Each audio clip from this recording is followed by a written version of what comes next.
আসসালামু আলাইকুম, হ্যালো দর্শক বন্ধুরা, সবাই কেমন আছেন? আজকে আমার ছেলের আকিকা উপলক্ষে দুটা খাসি জবাই করলাম। এই দেখেন হুজুর এসে খাসি দুটাকে জবাই করতেছে। এই যে খাসি দুটা জবাই করা হয়ে গেল, দেখেন। এরপর চুলাচুলি কাজ করবো, এরপর বানানির কাজ হবে, তারপর সমাজে সবাই মানুষকে বন্টন করে দেওয়া হবে। দেখেন ছাগল চুলা প্রায় শেষের দিকে। বড় ভাই লালচাঁদ ভাই কাজ করতেছে, দেখেন প্রায় চুলে ফেলছে, অল্প একটু পরে এটা শেষ হয়ে যাবে।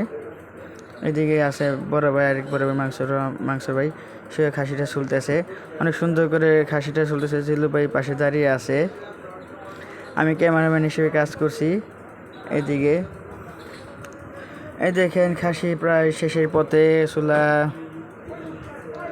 সুন্দর করে চলতেছে খাসি দুটাকে। বড় এই দেখেন খাসি কাটাকাটির কাজ চলতেছে। আর পরে এই দেখেন খাসিগুলো কত সুন্দর করে বড় ভাই কুবাচ্ছে। এই চাষি যেটিরা সবাই মিলে খাসিটা বানিয়ে দিতেছে। দেখেন বড় ভাই কুবে কুবে খাসিটা শেষ দিতেছে বানিয়ে। বড় ভাই অনেক কাজ করছে আমার ছেলের আকিকার উপলক্ষে। সবাই আমার ছেলের জন্য দোয়া করবেন, সেজন্য সুস্থভাবে দুনিয়ায় বসবাস করতে হয়, সুই মোতাবেক চলতে পারে। দেখেন তার আকিকা মাংস বাট করা হয়ে গেছে, বন্টন করা হয়ে গেছে, সমাজে মানুষকে বন্টন করে দেওয়া